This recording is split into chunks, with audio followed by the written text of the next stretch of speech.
अस्सलाम वालेकुम, this is ODA foxtrot from defence outpost. तो आज हम लोग बात करेंगे कि क्या पाकिस्तान और पर्टिकुलरली पाकिस्तान एयरफोर्स जो है वो इंडिया के साथ एक डायरेक्ट कन्फ्रंटेशन या फिर वॉर के लिए प्रिपेयर्ड है या नहीं। क्योंकि इस टॉपिक से रिलेटेड हमें बहुत ज़्यादा रिक्वेस्ट आ रही थी कि इसके ऊपर एक वीडियो बनाई जाए, तो हमने सोचा आज इसके ऊपर इसको कवर किया जाए, इसके ऊपर वीडियो बनाई जाए। वीडियो शुरू करने से पहले ये चीज़ क्लियर करता चलूँ कि इस टॉपिक को हम रियलिस्टिकली कवर करेंगे, मतलब कि ज़्यादातर इसमें जियोपॉलिटिक्स इन्वॉल्व होगी, लेकिन आप लोगों की अटेंशन के लिए थोड़ा सा टेक्निकल पर्सपेक्टिव को भी मैं शेयर करता रहूंगा ताकि आप लोगों की अटेंशन बनी रहे। बट यहाँ पर ये बात ज़रूर है कि वॉर में जो हालात होते हैं वो ज़माने अमन से बहुत ज़्यादा मुख्तलिफ होते हैं और दौरान जंग कई सारे ऐसे डिसीजंस लेने पड़ते हैं जो आपको ज़माने अमन के अंदर बिल्कुल इम्पॉसिबल से लगते हैं। अब सबसे पहले पाकिस्तान और इंडियन एयरफोर्स के बारे में मेन डिफरेंस को हाईलाइट करते हैं। तो देखें, इंडिया की एयरफोर्स श्योरली बहुत ज़्यादा बड़ी है as compared to Pakistan air force. Main reason उसकी ये है, लैंड एरिया बहुत ज़्यादा है जिसे इन्हें प्रोटेक्ट करना है, इसी हिसाब से इनको अपनी एयरफोर्स जो है लार्ज नंबर्स में एक्टिव रखनी है। वेयर एज पाकिस्तान का यहाँ पर केस ये है कि हमारा एक तो लैंड मास कम है, इस वजह से हमारी एयरक्राफ्ट की एयरफोर्स की फ्लीट की तादाद जो है वो लिमिटेड है, ज्यादा नहीं है। दूसरा इंपॉर्टेंट पॉइंट ये है कि हमें इस टाइम पर इंडिया के बॉर्डर के अलावा कहीं से भी एरियल थ्रेट्स फेस नहीं करने पड़ रहे। मतलब कि अफगानिस्तान के पास तो एक फंक्शनिंग एयरफोर्स तक नहीं है जिससे वो हमें बाय एयर थ्रेट पोज कर सके। ईरान जो है वो हमारा फ्रेंडली कंट्री है, इवन दो पास में हमारे इनके साथ हालात खराब हुए थे, लेकिन अभी के लिए क्योंकि रिसेंट एससीओ समिट हुई है उसके अंदर ईरान ने पार्टिसिपेट किया है और बहुत अच्छे तरीके से हमने उनके साथ इंटरेक्ट किया है, तो उन्हें भी हम लोग एज अ एलाई कंसिडर करते हैं विद द फैक्ट कि वो एक इस्लामी ब्रदर कंट्री है। बाकी हमारे पूरे वेस्टर्न बॉर्डर के ऊपर कोई भी एरियल थ्रेट पाकिस्तान को इस टाइम पर फेस नहीं करना पड़ रहा। वेयरएज अगर हम इंडिया को इसी सिचुएशन में रख के कंपेयर करें तो ना सिर्फ इंडिया को एरियल थ्रेट्स पाकिस्तान से पोज होते हैं, बल्कि चाइना और बांग्लादेश से भी एक्टिव थ्रेट्स पोज होते हैं जिनको इनकी एयरफोर्स को काउंटर करना होता है। तो इनकी जो एनर्जी है, इनकी जो फ्लीट है वो ऑटोमेटिकली डिवाइड हो जाती है और इनकी जो फोर्स का बड़ा एक हिस्सा है वो चाइना को डेटर करने के लिए इस टाइम पर मसरूफ है। उसके अलावा आपके पास बांग्लादेश भी आ जाते हैं, उसके बाद श्रीलंका भी आ जाते हैं। मतलब ये छोटे छोटे कंट्रीज हैं जिनके पास एयरफोर्स प्रॉपर तो नहीं है लेकिन कन्फ्रंट करने के लायक एयरफोर्स मौजूद है, मतलब कि ये काफी अच्छी ट्रबल क्रिएट कर सकते हैं इंडिया के लिए। तो ऑलरेडी यहाँ पर इंडिया की जो एयरफोर्स है वो कंप्लीटली सैचुरेटेड है, आउट नंबर्ड है और आउट मैच्ड है। अभी हमने इसके अंदर ये फैक्ट शामिल नहीं किया कि इन सब को करने के लिए इंडिया को 42 स्क्वाड्रंस रिक्वायर्ड हैं, लेकिन अभी तक इनके पास जो एक्टिव स्क्वाड्रंस है वो सिर्फ 32 हैं। मतलब कि खुद को डिफेंड करने के लिए इनके पास डिफेंसिव कैपेबिलिटी भी पूरी नहीं है, और अगर वॉर को आपने स्टार्ट करना है तो आपको एक्चुअली में काफी ज्यादा डिसेंट ऑफेंसिव कैपेबिलिटी चाहिए। दूसरा जो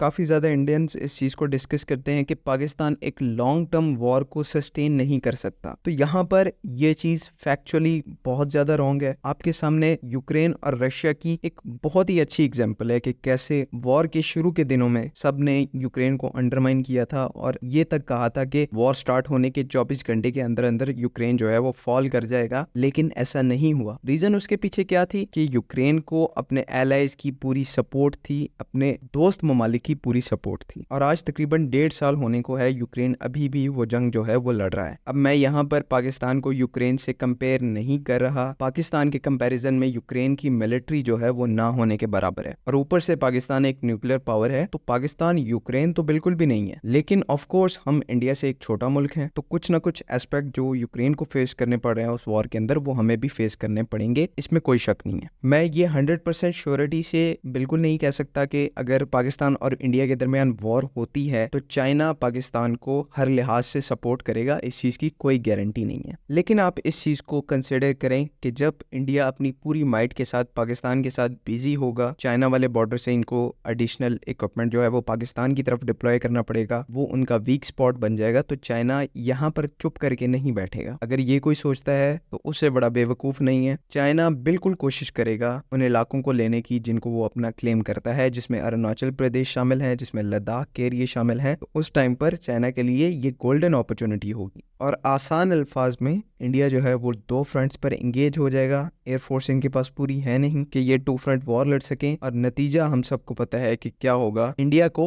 बैक डाउन करना पड़ेगा। मैं जानता हूं कि ये एक बहुत ज्यादा रफ एस्टिमेट है, लेकिन ये आज के अवेलेबल फैक्ट के साथ मैच करता है। कल को चीजें जो है वो 1000 डिफरेंट शक्लों में मुख्तलिफ हो सकती हैं, कई और एलिमेंट्स ऐड हो सकते हैं इस पूरे कॉन्फ्लिक्ट में, लेकिन इस वीडियो को बनाने का मकसद आपको एक जनरल आइडिया देना कि क्यों इंडिया इस रीजन में अग्रेसिव नहीं हो सकता अगेंस्ट पाकिस्तान पाकिस्तान और चाइना। और एंड में ये चीज़ आप अपने दिमाग में क्लियर बिठा लें कि यहाँ पर इंडिया किसी भी डोमिनेंट पोजीशन में तो बिल्कुल भी नहीं है, बल्कि डिफेंसिव पोजीशन में भी ये बहुत बुरी तरह से लैग कर रहे हैं। और आने वाले टाइम में इनको अपना सिर्फ डिफेंस करने के लिए अपने इलाकों का, अपनी कंट्री का, इनको बहुत ज़्यादा वर्क करना है अपनी फोर्सेस के ऊपर, और उसमें इनको बहुत ज़्यादा टाइम लगेगा। तो आई होप आप लोगों को वीडियो जो है वो समझ में आ गई होगी। अगर इसके बारे में कोई कन्फ्यूजन है या इससे मुतालिक कोई सवालात हैं, आप अपनी राय को शेयर कर सकते हैं कॉमेंट्स के अंदर। टेक केयर, अल्लाह हाफिज़, पाकिस्तान जिंदाबाद।